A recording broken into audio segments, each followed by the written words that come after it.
Before tomorrow's Chicago Tribune can be printed, there must be paper. And to make paper, there must be trees. Thus, actual production of tomorrow's Tribune begins in a wilderness on the north shore of the Gulf of St. Lawrence. Let us journey there, 1,200 miles from Chicago, into the North Country to the forests of the province of Quebec, Canada. Here, the Chicago Tribune has acquired vast tracts of timberland, more than 2 million acres, about the equivalent of the combined area of the states of Delaware and Rhode Island, so that it will have a perpetual supply of trees for the manufacture of paper. Operations in the timberlands are continuous 12 months of the year, but in a sense the cycle may be said to begin in the fall, when shiploads of supplies are taken from Quebec down the St. Lawrence River to Tribune towns on the rim of the wilderness. For once winter comes, there is no getting in or out except by airplane, for snow and ice form impassable barriers.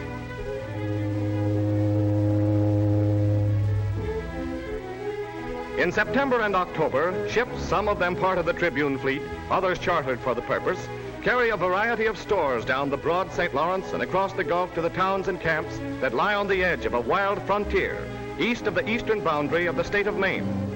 For half a year, such Tribune communities as this at Shelter Bay are frozen in, and everything needed must be taken into the woods before ice seals the gates to the outside world. Shelter Bay, first of the communities to be built by the Tribune, is a thriving town on the Gulf, 400 miles northeast of Quebec, and with millions of acres of virgin forest as its backyard. So barren is the shoreline that ships must unload into scows and barges, which are then towed to shore. Cargoes consist of food, clothing and tools, sacks of cement and bales of hay, sugar and yeast, butter, molasses and beans, barrels of flour and hogsheads of salt pork, kitchen stoves, axes, candy, and 1,000 other articles. Annual requirements, for example, run as high as 2.5 million pounds of hay and oats, 330,000 pounds of potatoes, 250,000 pounds of flour, 140,000 pounds of pork, 900,000 cigarettes, and 7,000 pounds of tobacco. Shelter Bay, although an outpost of civilization with a population of only about 1,000, still has many big city conveniences such as hot and cold running water, central heat, an efficient sewer system, electric lights, and a well-equipped hospital. Excellent educational facilities are provided by a thoroughly modern school. Knitting seems to be as popular as it is in Chicago, but bread is baked in an outdoor oven. No less hardy pioneers than the intrepid French explorers who sailed along these shores centuries ago, the woodsmen and their families enjoy life much as the people do in Chicago. Life is simple on the North Shore, but for both young and old, it is a full life.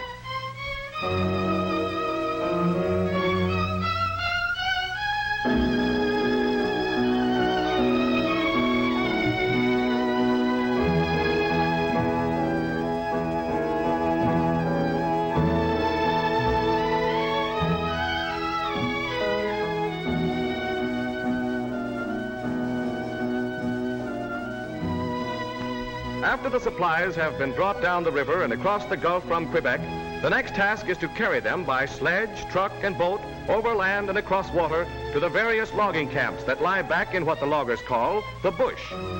Less than 20 years ago, this was an impenetrable wilderness.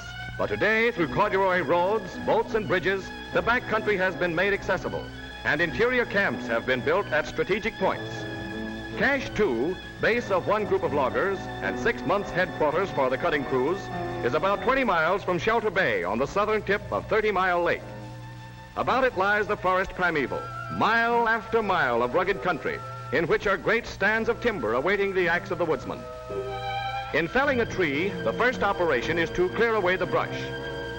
Here is a lumberjack notching a tree on the side toward which he wishes it to fall. Next, he uses his saw on the opposite side. Then there's a shout of timber, and the tree topples and crashes. The small branches, or slash, are trimmed off and later are burned. Otherwise, they would dry out and constitute an invitation to the deadliest enemy of the forest, fire. No one is permitted to smoke in the woods, and all about are fire guards. After the tree has been cut into 4-foot lengths and stacked, the logs are carefully examined and stamped by the inspectors, or scalers as they're called.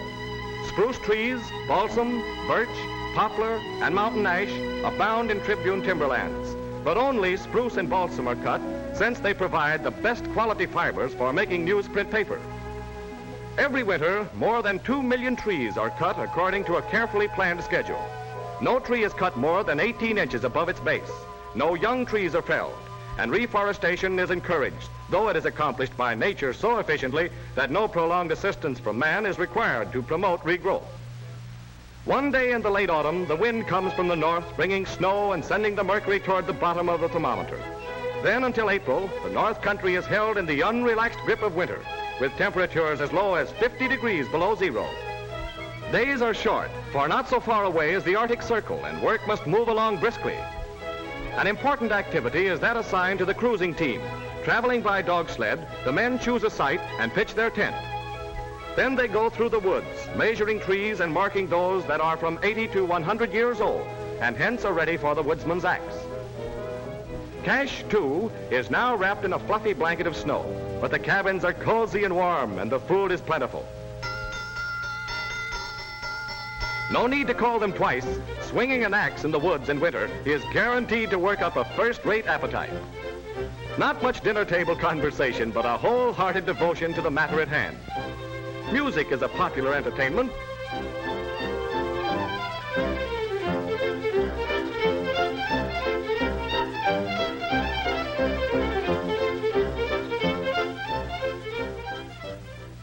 Chopping trees all day doesn't in the least detract from their enthusiasm for an hour or so of skiing. All through the winter, the harvesting of trees goes on in a race against the elements in order to cut the scheduled volume of timber before the coming of spring. Getting the timber out of the woods is a difficult problem. Some of the logs are transported by horse-drawn sleds to rivers and lakes, where they're piled on the ice to await the spring thaw. And where the banks of rivers and lakes are inaccessible to sleds, logs are sent tobogganing down icy chutes.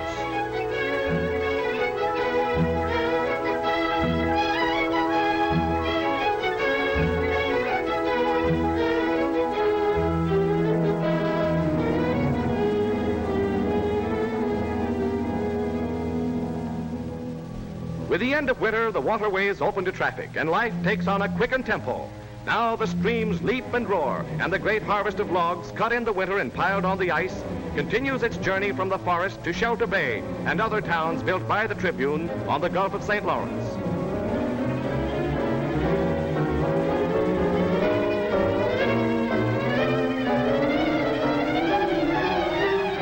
Occasionally, the frozen logs are difficult to dislodge, and then dynamite is used to break the jam and send the timber on its way. At the mouth of the river, the logs are stopped by booms and fed onto conveyors which carry them to the barking drums. These are huge steel cylinders in which the logs revolve and toss against one another. By friction, the bark is removed and the logs emerge slick and shining. Then they're conveyed to the waiting ships and piled in the holds and on the decks. At Franklin, 100 miles or so southwest of Shelter Bay, is another Tribune town. Here, logs drop from a sluice directly into the ship's hold, where crews arrange them in ship-shape manner. A few miles farther south is Como Bay, the newest Tribune settlement, where the Tribune is building a new town, power plant, and paper mill. All during the navigation season, from June to October, ships are loaded and push off for the Tribune paper mill at Thorold at the western end of Lake Ontario. The trip requires from a week to 10 days. During a single season, as much as 150,000 cords of pulpwood are shipped by boat from the timberlands to the mill, where they're converted into newsprint paper. As soon as a steamer arrives at the mill, the logs are lifted from the hold by derricks. Then they're picked up by a chain conveyor and stacked in mountainous piles containing as much as 100,000 cords of wood. Such a reserve stock is needed, since the Tribune consumes more than 2,000 tons of paper in a single week. Time was when the logs were handled by men. Then this ingenious device, the orange peel grab, was invented. Logs are now carried from the piles to the conveyors more quickly and with little hazard to the workmen. The grab picks up a load in its jaws, swings it around, and deposits it onto the cable conveyor. At a transfer junction, the logs go on to another conveyor that carries them to rotating washing drums. Then they're discharged into a sorting conveyor and inspected by men who select logs for both mechanical and chemical processes. Newsprint used by the Tribune consists of approximately 25% chemical pulp and 75% mechanical pulp. Mechanical pulp gives paper the porous-like characteristics that enable it to absorb ink on high-speed newspaper presses. Chemical pulp gives it strength and flexibility. Logs that pass inspection are placed on the saw tables and are cut to 2-foot lengths. Those with slight defects are placed on the carriage of the woodpecker, a name given this machine by the Tribune engineers who developed it at the mill. All defects are removed before they move on. From the sorting conveyor, some logs go to the chipper, which reduces them to small chips, which are sent to the digester to be mixed with acids in the chemical or sulfite process. Complete control of chips and acid is maintained in the sulfite digester in order to obtain a uniform pulp. There is no deviation from the highest standards throughout the mill to ensure a superior grade of strong white paper. Logs for the mechanical process are placed in a battery of grinders, each of which can transform 12 cords of wood into high-grade pulp every 24 hours.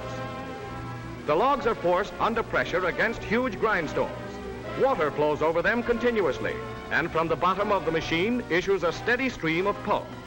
At frequent intervals, samples are taken for analysis as a check on quality. Both mechanical and sulfite pulps are thoroughly combined in mixing tanks with chemicals to color and brighten the paper. The pulps are then beaten together, more water is added, and the mixture is pumped into the paper-making machine where it flows onto wire screens that form an endless belt. As it passes over the screens, the water drains off and the forward motion of the screens causes the pulp fibers to interlace and become paper. When the paper leaves the screens, it passes between 2 large rollers that squeeze out still more water. Then it goes through another series of rollers that squeeze and dry it further. Finally, it passes through 32 drying cylinders filled with live steam and covered with blankets to absorb any remaining moisture. The final touch is given by steel calendar rollers that polish the paper and give it a smoother finish. Next, it is rewound on steel spindles and wrapped in extra heavy paper made at the mill from the coarser fiber screened from the newsprint pulp. Paper has been made from trees. The next step is to transport it from the paper mill to Tribune Tower. Into the hold of one of the Tribune's fleet of ships go the rolls of paper, weighing approximately 1,800 pounds each. Then across Lakes Erie, St. Clair, Huron, and Michigan, moves the parade of paper to Tribune warehouses near the mouth of the Chicago River. A few more steps and trees will have become Tribunes. Thus, man's struggle with the elements comes closer to fruition. Soon, by the magic of printer's ink, that paper will live as a Tribune instead of a tree, will become the pages on which will be recorded completely and without compromise the events of the day throughout the world. Here at the Tribune's own dock, the ships tie up and the rolls of paper are lifted from the hold to conveyors that take them in swift procession to the warehouses, where there is stored a stock of newsprint paper sufficient to satisfy the needs of several months. While the ships are being unloaded, some of the rolls are sent directly to Tribune Tower by tunnel. Rolls proceed from the ship by gravity to the tunnel in the warehouse, where they are carried down a steep incline by a cog railway. During the winter months, when navigation is impossible, thousands of tons of newsprint are removed from the warehouses. Heavy rolls are handled with ease by tiering machines that can be moved to any section of the warehouses. Paper is rolled from the stack to the machine that lowers the roll to a dolly on the tracks of the railway. The tunnel connecting the warehouse on the river's edge to Tribune Tower on Michigan Avenue is 1/4 mile long and 60 feet underground. Hundreds of rolls of paper are moved every night at the rate of 2 a minute. They attain a speed of 35 miles an hour before they pass over a braking device that slows them down as they reach the unloading platform in the sub-basement of Tribune Tower. There, a mechanical tipping device unloads the rolls onto a ramp, down which they move to an automatic elevator. The elevator is geared to the same speed of 2 rolls a minute, and so the paper moves continuously from the warehouse, through the tunnel, up the elevator, to the floor of the reel room underneath the presses. The empty dollies move automatically from the platform to a compressed air gun that starts them on their return trip through the tunnel to the warehouse. As the rolls are unloaded from the elevator onto the reel room floor, they're carefully unwrapped and inspected and rolled onto press room dollies. On an average weeknight, the presses consume more than 275 rolls, representing 458,000 pounds of newsprint paper. Each reel holds 3 rolls of paper, and as fast as one roll is exhausted, pressmen fit a new roll into place and lock it into position. All this activity is characteristic of Tribune preparedness. Because lakes and straits are frozen in the winter months, the Tribune by such methods ensures the prompt production of millions of Tribunes every week the year around. Founded in 1847, the Tribune is Chicago's oldest newspaper. From its modest beginnings to its present service to the community and to the nation, it is an outstanding example of the American principle of private initiative. Within Tribune Tower, the staff goes about the daily business of producing a newspaper. Across the city desk passes the news of metropolitan Chicago, to be scanned by the copy readers. Over this department presides the city editor, directing his forces so that the news of the day will be accurately reported, interestingly presented. From the press associations and hundreds of Tribune correspondents comes the news of the country by telegraph to be handled here. A similar desk is in charge of the cable editor, to whom comes news from outside the United States, sent by press associations and by Tribune correspondents in foreign cities. 24 hours a day, the cables bring the day's history as it is made and reported across the seas. Under the direction of the sports editor are experts who write the story of baseball and football, of golf and tennis, of horse racing and boxing, and all the other recreational activities of this sports-loving nation. Still another important department is that of finance and business, where trained writers present the news of markets and trade. Directed by the metropolitan editor are 5 separate neighborhood newspapers, which are a part of the Sunday Tribune. And here is the Sunday room itself, a busy department, where under the direction of the Sunday editor are many sub-departments and features. On all topics of special interest, writers keep Tribune readers well informed. Whatever is worthwhile in the arts and sciences is interestingly reported by trained observers. What are people the world over saying and doing that Tribune readers should know about if they are to live happier, richer, and more useful lives? Seeking to answer that all-inclusive question, such is the objective of Tribune reporters, cameramen, feature writers, and editors.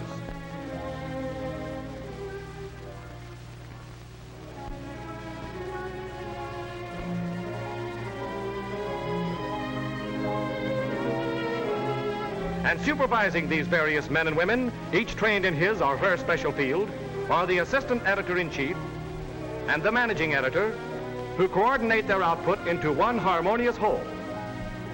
Ready for use by the writers is a splendidly equipped reference library and a reference file room containing more than 3 million clippings, 700,000 photographs, and 75,000 engravings.